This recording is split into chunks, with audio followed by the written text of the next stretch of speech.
This episode of the Sara Carter Podcast is brought to you by the Tunnel to Towers Foundation.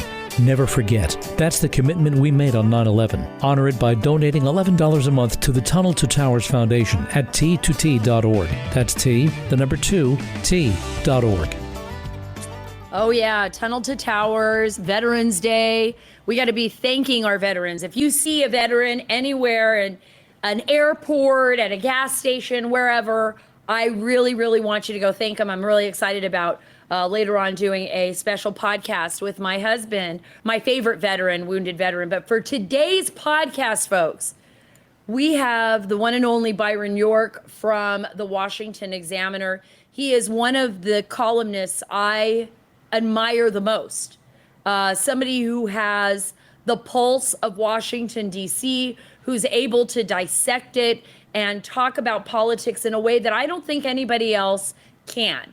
Byron has been somebody that I have been remarkably lucky to know in my career, and somebody who I go to if I, just want some quick advice or if I'm trying to figure something out, because he is friends with all the movers and shakers, or at least knows them. So we have him here today. He's going to talk about the border. I'm here right now at Eagles Pass. I know, such a cool name for a border town, huh? Eagle Pass. It's in the Del Rio sector. I've actually been here for the last few days, and I got to tell you, what I have seen is just incredible. I have never seen the border in this chaos ever in my history covering the border. And remember, I've been doing this for a long time. I have been covering the border for a long time. The criminal elements are what I'm going to be reporting on for Sean.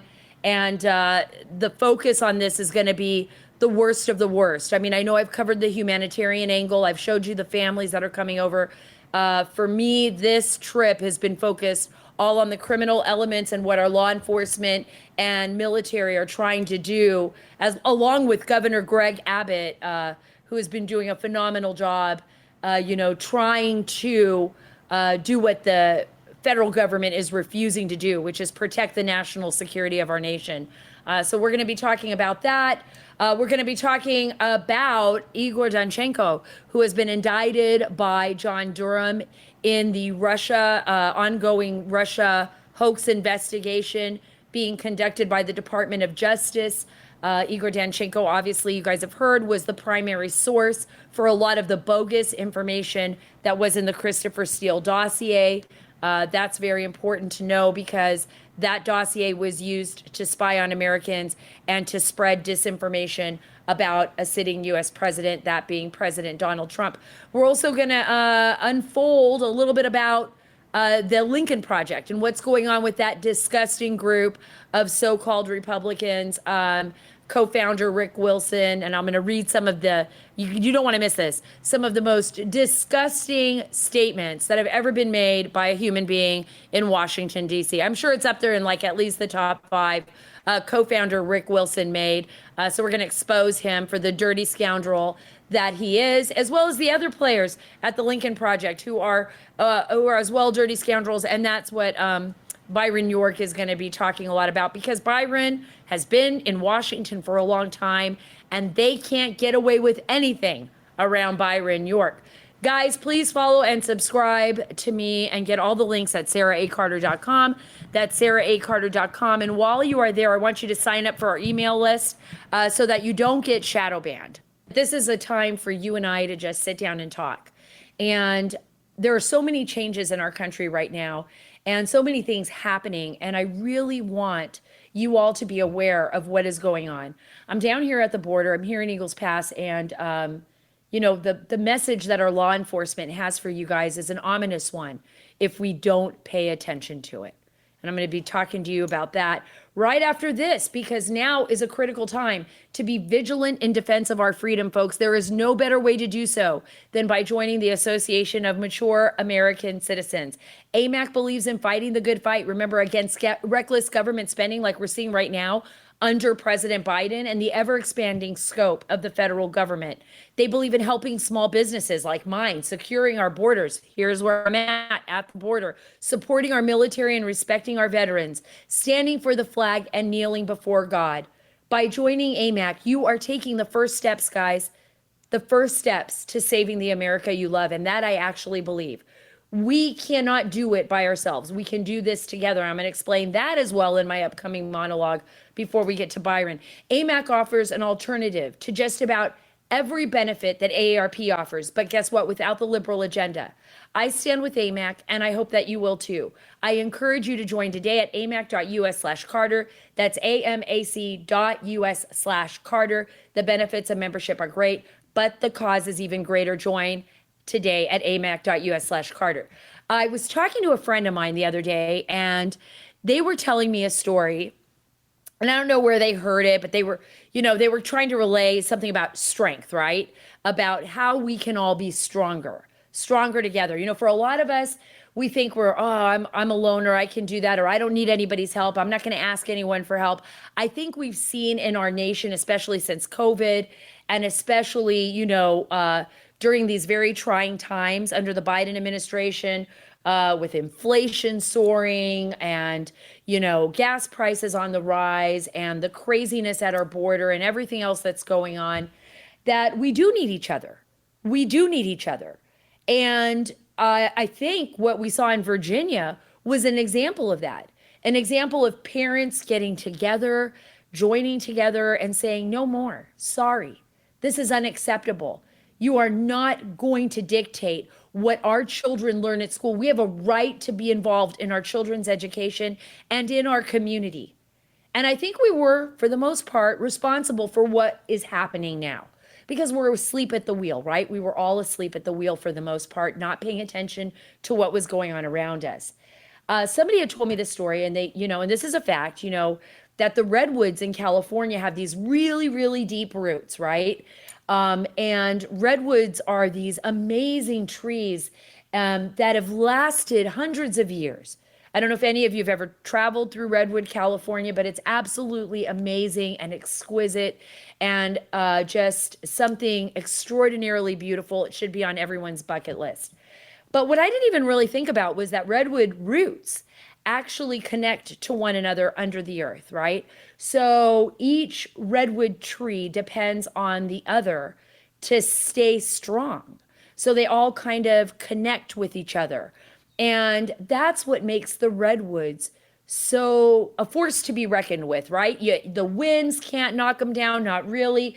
They're beautiful, they're huge. They're some of the tallest trees in the world, if not the tallest. I mean, this area of California is just like magical, right? Like a magical kingdom. But I think it teaches us a lesson about ourselves, right? And about relying on one another and treating people with kindness, unlike the people at the Lincoln Project who, by the way, when I read you this quote that Rick Wilson said, and Byron York actually pointed it out, it's just disgusting. So you're going to understand what I'm talking about. Remember, the Lincoln Project was established to target President Trump and to basically to do everything they could to try to destroy him and the people that supported him. But what they really were all about, and Byron explains this very well in our upcoming interview, was about making money, was about lining their own pockets, like Rick Wilson's pockets, and all the problems they've had with all of their other founders. You remember the guy that was picking up on young men, and they were reporting against him, and it's just a mess. It's just a mess. But we're going to talk about that. And we're going to talk about the border and the mess we have at the border now, the mess we have in a lot of our school systems, the mess that we're seeing in our major cities with gang-related killings and, drugs pouring into our country. And by the way, the escalation of cartel violence here along the border is crazy. It's crazy. And I'll be talking about that, the details of that in a future episode. I'm going to be going on Sean Hannity tonight, and I will be exposing that. So I would love for all of you to see that. But I talk about criminal elements on this border and what they are doing and how they are committing the same atrocious murders that they were doing in Mexico, and they're doing it here now. And they feel like they're operating with impunity. Back to the redwoods. How do we fix all these problems? I don't want to just talk about problems. I want us to be a part of fixing it together. That's why we have this podcast. That's why I have this podcast. That's why I'm talking to you. And I know you're probably sitting at home thinking, God, I'm so busy. I'm paying bills. I've got kids going to school. My husband's job is on the line, whatever it is. But we can take a little time out of our day. though, to connect with one another, to connect with our community, to connect with our school boards, to just maybe even just be a little bit a part of the PTA, to see what's happening in our kids' school, and to rely on one another when we can't carry it all ourselves, when we can't do it ourselves. I felt terrible. I could not, I had something planned for this weekend, somebody who I really wanted to be there for. And I realized I just can't do everything. I can't carry all the weight. So I had to reach out and say, hey, I can't do everything. Can we work together to do this another time? Can we make it better? The only way we're going to fix our country, folks, is if we do that together. If we grow strong enough roots, we demand more of our lawmakers, we pay attention to what's happening in Washington, D.C., we don't sleep behind the wheel. But the good news is we don't have to do it by ourselves, right? You and I and everyone else that believes in the same thing, that believes in the most awesome principles of this nation, that honors our veterans on such a wonderful, beautiful day, to honor our veterans like Veterans Day, to take a step back, to get out of ourselves for just 1 minute. We can make a difference. We can make a difference. That's why pounding on the Durham investigation, right? I mean, it's easy to just give up. It's easy to say, God, we're never going to get justice with this whole Russia hoax thing. But I've had a lot of people that I can rely on. The people at the podcast who are letting us get the word out. Byron York, who's writing columns on it. You know, Molly Hemingway at the Federalist, who's doing her job. Me, who's doing my job to get the stories out and hold people in Washington accountable for the worst atrocity that ever happened to a president of these United States. We are able to do that together. We are able to do that together. We're able to say, hey, don't weaponize these systems. Right now, Igor Danchenko, I talked about it on my last podcast. If you didn't hear my last podcast, please listen to it, because I go through who all these players are, right? Igor Danchenko, who worked for Brookings Institute, who's a Russian-born lawyer, who was connected to Christopher Steele, the MI6, British spy, former British spy, who was hired by Fusion GPS, paid for by Hillary Clinton and Mark Sussman, who's also been indicted, by the way, attorney for the DNC, right? And how they all work together to create this disinformation campaign against President Trump and his supporters and against the administration, and what their ultimate goals have been and what their ultimate goals are, and how they play hand in hand with the Lincoln Project, folks. I want you to listen to this clip really quick. This is Lincoln Project co-founder Steve Schmidt, as he tries to distance himself from this totally insane situation. And I don't know if you all saw this during the Youngkin election, but it's when the Lincoln Project basically infiltrated one of his campaigns. They sent 5 people in, did this really kind of bizarre stunt where they had these people dressed up as white supremacists, carrying the tiki torches at one of Youngkin's rallies and trying to make it seem like Youngkin supporters were white supremacists. This is so crazy. But all of a sudden, they admitted to it. This isn't like The Onion, believe it or not. They actually admitted to it. They actually admitted that they had sent those people in. All of a sudden, people that were part of the Lincoln Project had to kind of distance themselves from it if they didn't want to be caught up in this mess. And Steve Schmidt, who was one of the co-founders, all of a sudden is like throwing his hands up in the air saying, hey, you know what? I didn't know that much about it. I didn't know what they were doing. I'm really not that involved in the Lincoln Project. Well, then why are you a co-founder? Listen to this. What I'd say about it is, on the 1 to 10 scale of being very angry, internally I clocked in at about a 57. And I expressed my opinions internally, and I'm not sure that I did the right thing by not saying something publicly, but if I did, I knew it would be more of a distraction for Governor McAuliffe, and I didn't want to do that. But I thought the action was recklessly stupid. It was dishonest and cheap. It is exactly the wrong way to approach the fight against a real fascist movement. I got to tell you, these people are just absolutely, absolutely disgusting. I clocked in at a 56. I can't begin to explain to you how dirty some of these people are and how they feel so privileged. You want to talk about privilege? Want to get woke? Woke is what the political hacks in Washington. They are the most low-life people that I have ever met. They don't care what they do to other people. And they say it. They say it openly. It was like, remember that show House of Cards? It's just like that. Let me read you something. Here's another co-founder, Rick Wilson. I couldn't imagine me despising him more than when I read this quote that Byron York so graciously put on his Twitter account to remind everyone about what kind of person Rick Wilson really is. And here it is. There was a guy by the name of Max Cleland, and it was somebody who remembered the late senator. Tells Byron York this, reminds Byron York about what Rick Wilson said in 2002 during an Esquire interview when Rick Wilson went after the Senator Max Cleland. Rick Wilson is quoted as saying this, and this is about basically political ads that he used against him. The Cleland ad was powerful because it went to his strengths. It was these horrible ads against him. Everyone assumed Cleland was immune to critiques on national security issues. We found a lot of votes where he'd voted the wrong way. We tested those messages and discovered those messages were very effective against Cleland. Listen to this. They didn't calculate that I have no moral center when it comes to political ads, and I will destroy the innocent and the guilty. I want you to think about what he just said.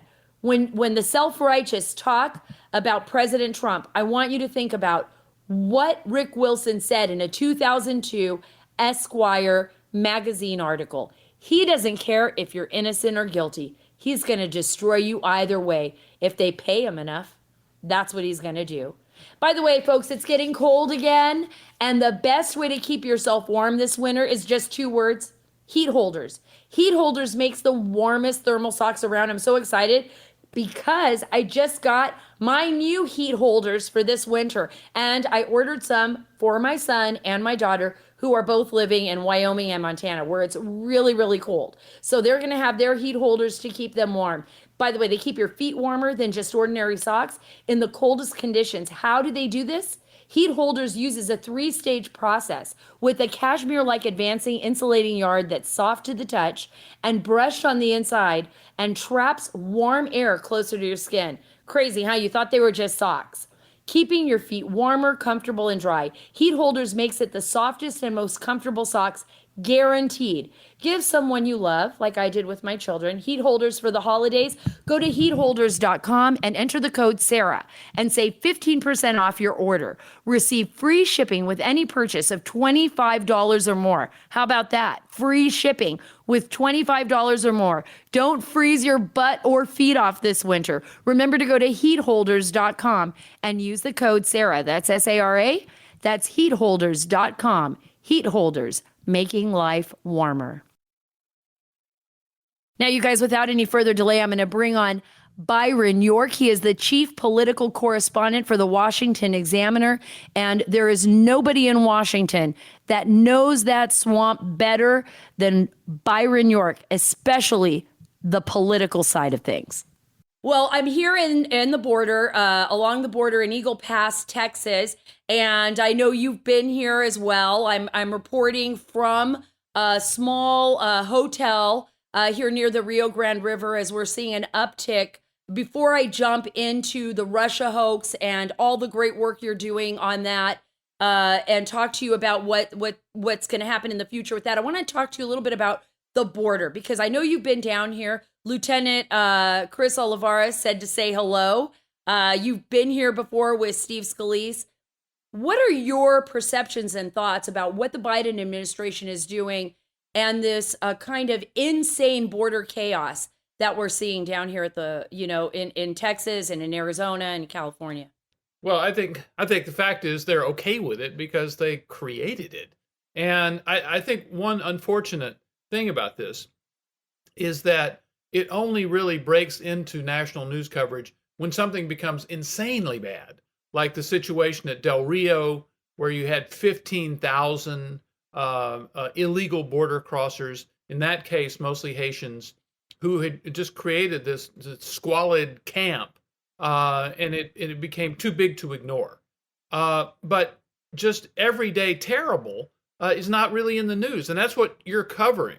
But it doesn't break through to the establishment media organizations. So I think Biden is happy with that, with record numbers of people still crossing the border illegally, and still, most importantly, still getting the message that if they can cross the border illegally, they can stay. And that is just turning out to be more and more and more true. You know something, Byron, one of the things that I think the American public, because of the failure and really a failure overall of the mainstream media, as well as the Biden administration to, and I hate using the word mainstream media. I mean, of the media, I guess the most notable media, to get the story out is the fact that we have an increase in narcotics coming across this border, an increase in criminal trafficking, as well as cartel activity, even on the inside of the border. And that's what I'm going to be talking about on Sean's show tonight. I was out there on private ranches, going out with a DPS. The new rule, the new law, I guess, here in Texas is criminal trespass. And these ranchers have agreed to allow the Texas Department of Public Safety to basically arrest people crossing into their ranches. These are the people that don't want to be caught, Byron. I was out there last night. These are people that are not turning themselves into DPS. These are mostly men who have criminal histories, who some have criminal histories of alleged, a kidnapping, murder, rape, child molestation, aggravated assault. I mean, the list goes on and on and on.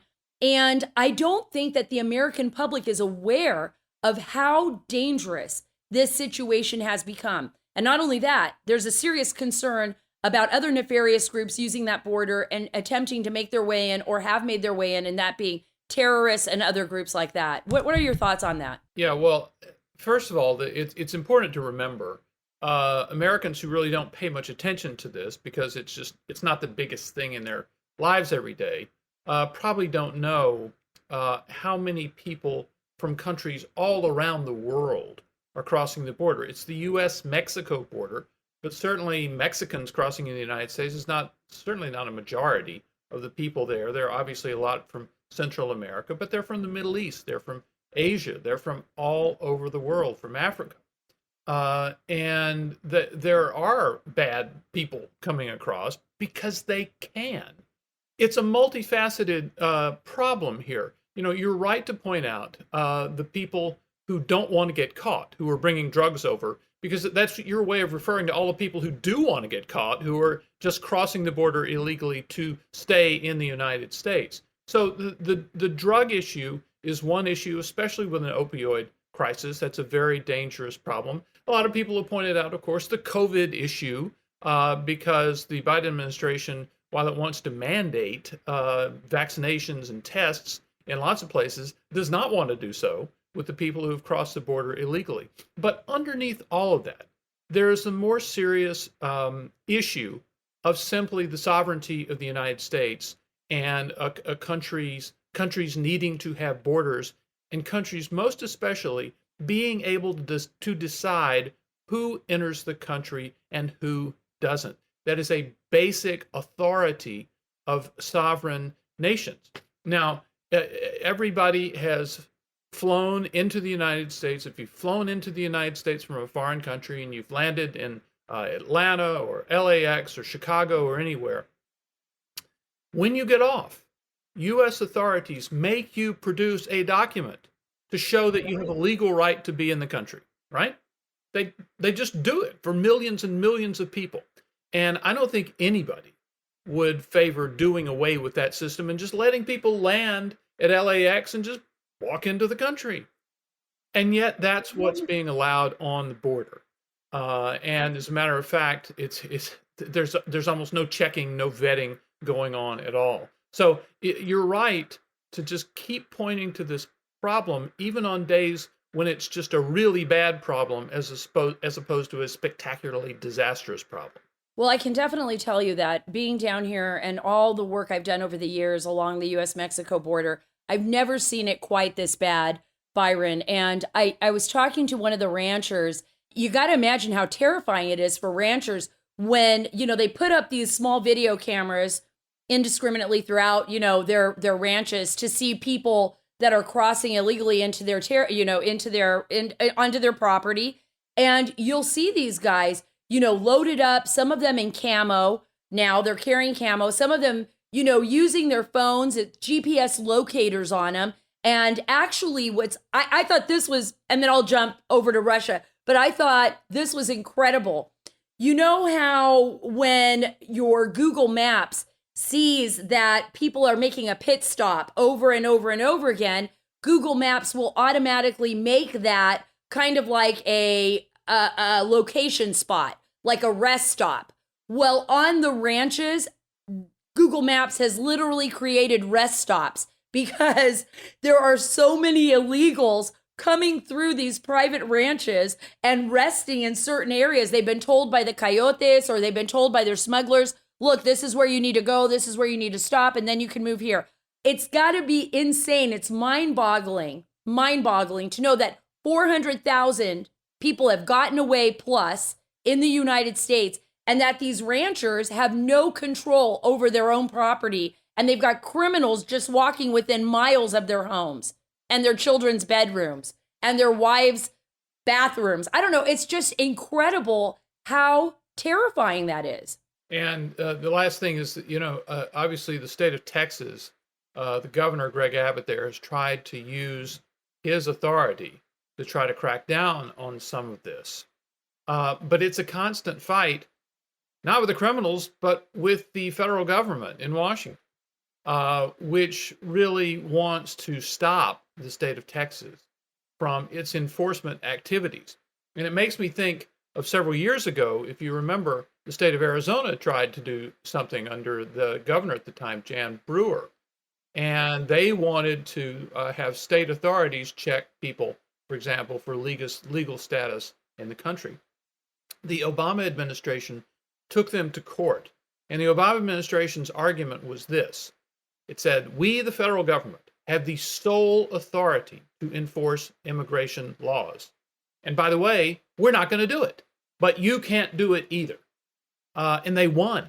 And so it's a difficult fight for any of the border states, much less any individual landowner, trying to enforce the border. They've taken away the authority from the American people and from the states, and they have put us in a precarious position, a very dangerous position, where we are subjugated to, protecting ourselves and just hoping that if anything goes sideways, that the government is somehow going to back us up and defend us and not the criminals that are crossing the border. I wanted to jump. Let's talk about criminals. Igor Danchenko, he has pleaded not guilty right now. He's being charged. He was indicted by John Durham for basically lying to the FBI. And I'm going to let you explain why Igor is not the only culpable person in the Russia hoax, Christopher Steele, dodgy dossier story that has basically taken over all of our lives for the last 5 to 6 years. Igor, I'm going to let you talk about Igor Danchenko. He's an analyst. You can explain who he is. First of all, I should say, I don't know what your reaction was, but I was pretty unhappy on that day. I think it was the 10th of January in 2017 when BuzzFeed published the whole dossier. And I thought it was a bad idea, but I quickly came to think it was a good idea because I thought everybody should be able to see the BS. They should be able to look at it, read it, and say, oh, come on. And if you look at the dossier, a lot of it cites either sources close to Trump or Russian sources close to Putin or close to the government or close to the central authority. And it was all BS. I mean, it was. And a lot of it came to Christopher Steele from what was called the primary subsource. And that was Igor Danchenko. And he was this guy at the Brookings Institution in Washington, D.C. And by the way, there should be an extensive report, really, on the connection of the Brookings Institution to spreading the false stories in the dossier. I agree. They were just like Fusion GPS. They committed similar acts as Fusion GPS, and also very well connected to Hillary Clinton and Bill Clinton was Charles Dolan and Fiona Hill, who testified against. And I'm jumping the gun here. I'm going to let you explain this. In the Brookings Institution, we know that Strobe Talbot, who was at that time the president of the whole place, gave Fiona Hill a copy of the dossier the day before BuzzFeed published it. We know that because Fiona Hill testified. We know that Benjamin Wittes had it and talked about it extensively, one of their scholars there. And then we know Danchenko, the actual source, was also at Brookings. And so when Steele would talk about sources close to Trump, or he would talk about Russian sources or sources close to Putin, he was basically just transmitting uncritically stuff that Igor Danchenko gave him. I heard this, I heard that. And so the super spy, the master spy, Christopher Steele, was just throwing his stuff in without any sort of vetting or testing or anything. So somebody says, I heard that when Trump stayed in this hotel, there was this kinky sex act in the hotel room, and Russian intelligence videoed it all, and Steele just put it in. They got all excited about that particular story, and they just put it in. So what we've learned through the Durham investigation, and we knew some of this before, we knew that in 2017, remember the Intel briefs, the Intel chiefs briefed President-elect Trump about the so-called P-tape on January 6th of 2017. He's president-elect. On the 10th, it breaks on CNN that they've done this. And throughout January, February, March, April, May, throughout most of 2017, the FBI was desperately trying to verify this and getting nowhere. And they knew, certainly by the time that the Michael Horowitz report came out, the Inspector General, that it was all BS. And Danchenko had said, I didn't know anybody was going to take this stuff seriously. I didn't know that Steele was going to take this hotel room story seriously. It's the kind of thing people talk about in bars. So is Danchenko a scapegoat, Byron? Because look, from the very beginning, this is what's bothered me. I have always believed that all of these certain players, although culpable, were useful idiots for the people that really wanted to target President Trump and the American people who supported him. And I believe those were people that supported Hillary. I think the new revelations from Durham are getting toward your question, which is what's new in the Durham thing is the Charles Dolan connection, where we find out that Danchenko gets some of his information from a person known as PR Executive One, who turns out to be Charles Dolan, who has been a Democratic Party official close to Bill and Hillary Clinton, in Clinton orbit for a very long time. And he's feeding information to Danchenko, who's telling Christopher Steele, who will believe anything, that it's coming from a source close to Trump. And Charles Dolan was definitely not close to Trump. So what you have here now is someone close to the Clinton circle feeding information to the dossier project, which was commissioned and financed by the Clinton campaign and the DNC for presentation to the FBI for leaking to the public. In a nutshell, you just said it.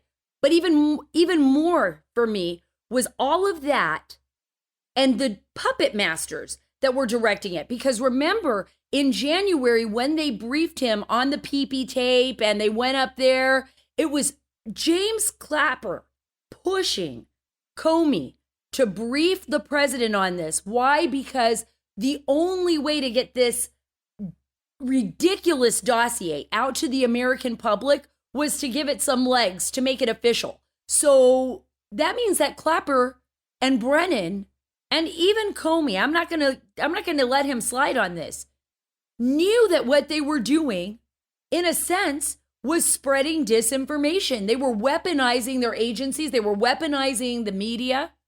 It was like, and nobody can hold them accountable. Nobody. I don't know. Now, you have to remember that Comey, as well as McCabe, wanted to include information from the dossier in what was called the Intelligence Community Assessment, which was the big intelligence community investigation into Russian efforts to influence the election, which, unlike the dossier stuff, actually happened. I mean, so that was a real thing. So that Comey wanted to actually introduce this disinformation from the dossier into the intelligence community assessment. And then, of course, they go to Trump Tower to brief Trump on the 6th, the day after having briefed Obama, and Susan Rice and Clapper want to tell Obama the P-tape story, which they do. What we've heard is the reaction of Obama was, "Why am I hearing this? What's going on here?" So, but you're absolutely right about turning the dossier into something official, because you have to remember Christopher Steele desperately wanted to get the dossier stuff out before the election. I mean, the idea was to defeat Trump. And he talked to a lot of journalists at, let's see, ABC, Washington Post, New York Times, Yahoo, that was Mike Isikoff, and CNN, I think. So he desperately trying to sell the story, but he couldn't really sell the story because he had no corroboration, and this was just some guy. Does it frustrate you at all? Does it frustrate you, Byron, as much as it does me, and maybe a lot of people in the American public who I've been speaking to across the country, that there was, even though John Durham is doing his due diligence and conducting this investigation, and I'm not pinning this on him, but that it has taken this long, that the people that were directly involved in spreading disinformation about a United States duly elected president, spreading disinformation throughout the globe, literally a national security issue, I believe, bad-mouthing of the administration, and we're talking high-level people, armed agents of our agent. I mean, these are armed agents of the FBI, our CIA, that shouldn't even be involved in domestic policy, that nobody's ever been held accountable? You know, the answer is yes, but also no, because it always takes the truth a long time to come out. And you knew when you first heard about, I can't remember when I first heard that there was something called a dossier. I know I didn't see it until it was actually released and to the public. And, you know, you knew it was BS, and you knew there had to be a story here. You didn't know some things, like you didn't know that the FBI had relied on it to wiretap Carter Page to argue before a secret court to wiretap a former campaign staffer. The thing that, and you didn't know that the FBI had hired Christopher Steele. They hired him to do anti-Trump research during the campaign for the FBI, which is one of the most appalling things I think that's happened in this whole matter. And they had to dump him because he kept talking to the press for reasons I mentioned just a second ago. And then they established a back channel to get his information without actually paying him for it. So, and then finally the operation on the January 6th, when Comey briefs Trump, and then it's leaked, and then all the press people who had been rightfully skeptical about the dossier's allegations could report it because the head of the FBI had briefed the president-elect about this. It was self-evidently news, and I don't blame them for reporting that part, because the head of the FBI briefed the president-elect. That was real news. The problem was the head of the FBI was spreading disinformation here. I'm going to jump right into the Lincoln Project and John Weaver. and everything Lincoln Project. Because this is like it's like they never stop going after Trump, but it's not about Trump. I truly believe it's about the American people, a self-realization in our nation that we are really in charge of our government. Our government got away for years now, both under Republican administrations as well as Democratic administrations, thinking that, they're the big cheese. They're in charge. Little people, do what we say. We'll give you a couple of choices and then you guys can decide. And I think that with President Trump's election, the American people, good or bad or however, but in a good way said, you know what, we're in charge. We're kind of sick of the establishment. Let's try something different. And the Lincoln Project is kind of established to go against that. Okay. Obviously, I'm going to assume that a lot of our viewers and listeners have just, know what the Lincoln Project did, and its attack ads on Trump during the campaign. What we've seen over the past year or more is some people in the Lincoln Project trying to distance themselves from it as the more unsavory aspects of what they did come out. Now, this was all about money. You have to remember it's all about money because the Lincoln Project people were very good at fundraising and they were getting tons of small donations. I mean, if people have George Soros conspiracy theories, they were getting tons of small donations from people who watch Rachel Maddow, who watch the other stuff on MSNBC, who listen to Democracy Now!, whatever. And, they'd send $20 every month to the Lincoln Project. And you add that up and it was a ton of money. And so a number of them got very rich. And as a matter of fact, when it came out that they had spent a relatively small amount of that money on the ads, which got a lot of press, but spent a lot more money on themselves, some of them did begin to distance themselves. George Conway, the lawyer who became quite well known in this Lincoln Project thing, quickly came out and said, listen, George Conway, never accepted any money. And George Conway is a very successful lawyer, unlike Rick Wilson, who had a lien on his house. And so I tend to believe George Conway when he says that. But he distanced himself and said at the time it would be a good idea if the Lincoln Project shut down. Part of that was the John Weaver scandal. John Weaver, a longtime political operative, had been very close to John McCain in the 2000 campaign. Remember when McCain challenged, or he ran for the Republican nomination, just almost beat George W. Bush, but didn't. Weaver later became a Democrat for a while and a Republican, then he joined up, and then he was, there were lots of very credible stories that he had sexually harassed a lot of young men involved with the campaign. So that was a big scandal, and obviously Weaver went away. Steve Schmidt, who ran McCain's campaign in 2008, was just a very vocal and very intemperate voice on MSNBC. I don't know if you ever watched him. He would just say the wildest stuff, and everybody was a fascist, and it was just unbelievable the kind of stuff he would say. But they ate it up. The audience ate it up. They really liked it. And Schmidt was quoted as saying he looked to the Lincoln Project to create, quote, generational wealth. They were going to turn it into a big media project, kind of on the basis of the former Obama speechwriters who did the whole Pod Save America thing. And he was going to turn this into generational wealth. They were going to get really, really rich from this. Yeah, that is until all the stories about Weaver and that the Lincoln Project was basically utilizing that money to line their pockets. Yeah, it came out, and I mean, there had been situations where one of the few women who was involved with the Lincoln Project, who'd been the former chairwoman of the Republican Party in New Hampshire, came out. She got almost no money out of that, and the men were just taking millions. So there was a little division. There are divisions inside the Lincoln Project. So go through a lot of this stuff.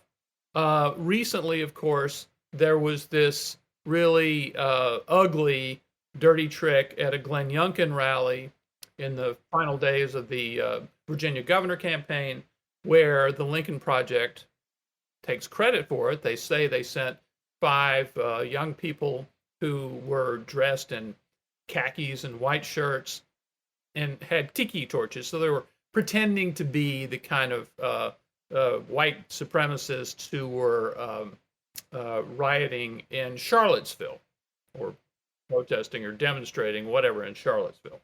So this was a real slander against the Youngkin campaign. It fell apart completely because these were obviously Democrats playing the role to sort of say, well, you know, neo-Nazis for Youngkin.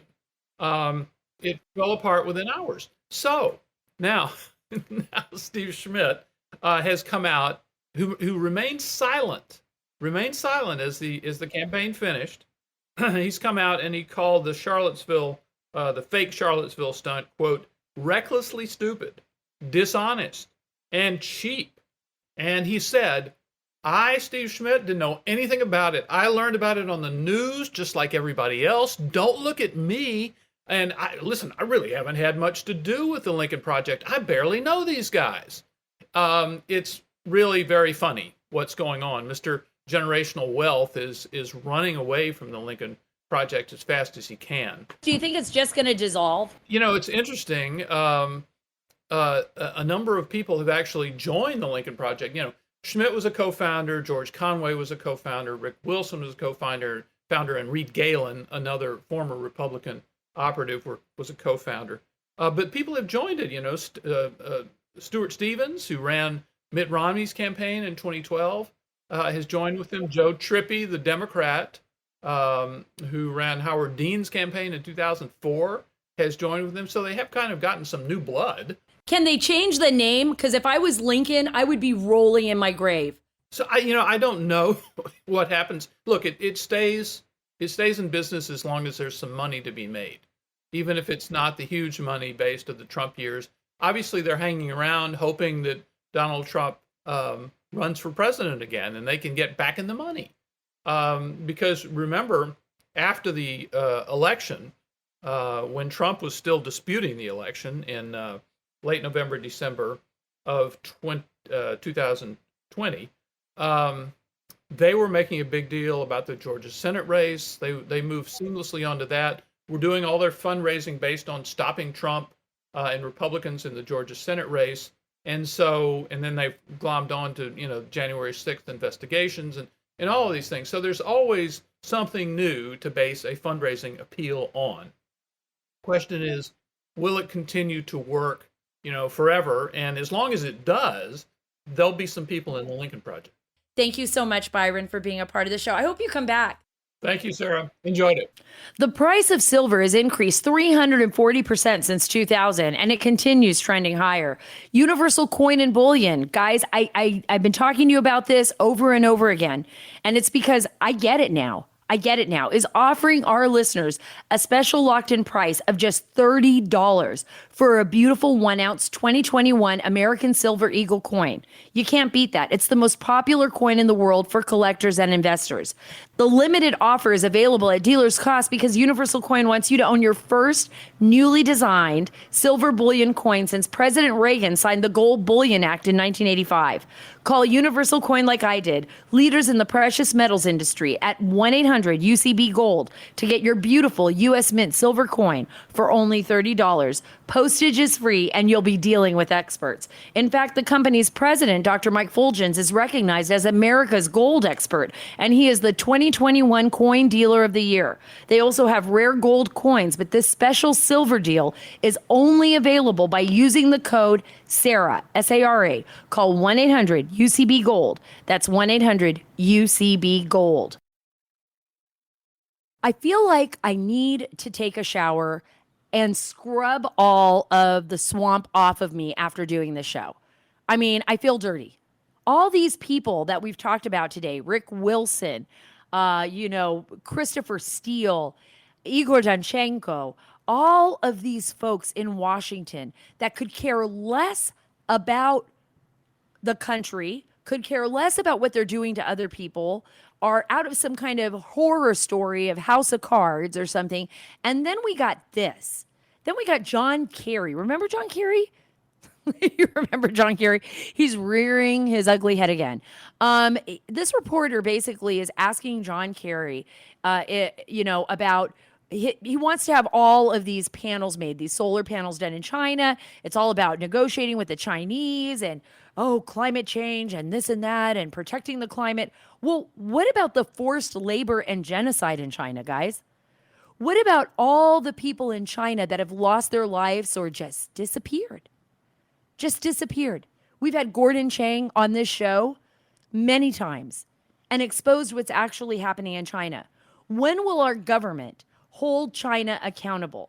So anyways, I want you to listen to this. This reporter asks about the forced labor and genocide. John Kerry appears to not to care less about what is going on in China or its atrocities. He just blows it off.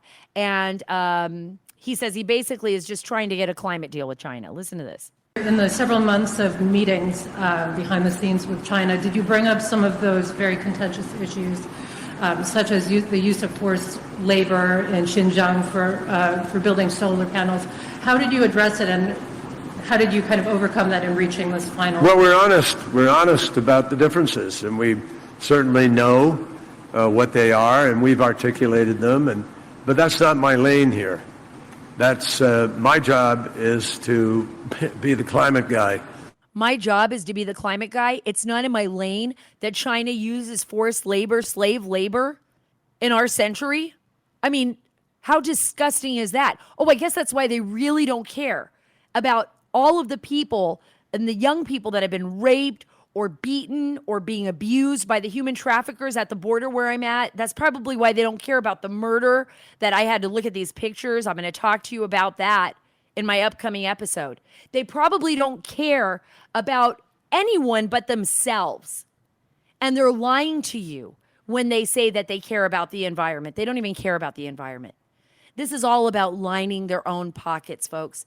If there's anything we learned in this podcast, talking to Byron York, you and I talking to one another, and back to my monologue and to the top of my monologue, we need to build stronger roots together. We need to rely on one another. We need to lift each other up and expose these rotten apples for what they are and get them out of the basket, right? We need to vote them out 2022 midterm elections. We need a new president in 2024, and we should be able to say that loud and proud, because what is happening in our country right now is unacceptable, but it will not last forever. That's why we have enough time now to get ready, to get geared up, and to do the right thing come the next election. You guys, thank you so much for being a part of this show. Thank you so much for being a part of my life. I'm so happy to be here with you. Remember, I read all of your reviews. Go and download my podcast. There's so many podcasts out there that you are going to learn so much from. We've got great guests, great people. We're going to have even more great guests, more great people coming up. Again, that's the Sara Carter Show. Go to Apple, Spotify, iHeart, wherever you get your podcasts. Download that podcast. Leave me a review. Go to my website, saraacarter.com. We have the latest stories there. That's saraacarter.com. And remember, we can only do it if we do this together. God bless you. God bless this great nation, and God bless the great state of Texas.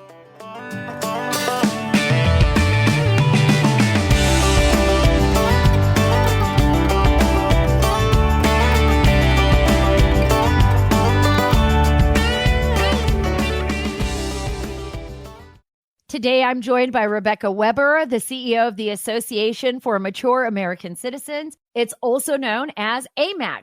Can you share a little bit with the audience about your father, Dan Weber, and how he founded AMAC and why? My father formed AMAC after he recognized that the AARP really was not representing his values, and those values were really faith, family, and freedom. And my father believed in America's greatness. He believed that there was what he described as a cultural shift occurring in our country. He thought that the very, very foundation, the Constitution, was being disregarded. And we saw that the power of government was growing and individual freedoms were diminishing, were being threatened. And to get more specific was in 2006 when he said to me that he was canceling his AARP membership. And I said to my father, why would you do that? And he said, well, they've just named Harry Belafonte Man of the Year. And he went on to say that Harry Belafonte had commented to Hugo Chavez saying that George W. Bush was the greatest terrorist threat in America. And my father said something is wrong with that. So he saw the AARP make this sharp left turn. And that was when he said, let's form AMAC. And I said, let's do it. Rebecca, thanks so much for being with me today. I'm honored to have you and AMAC as a sponsor for the Sara Carter Show. You know, for more information, folks, visit amac.us/Carter.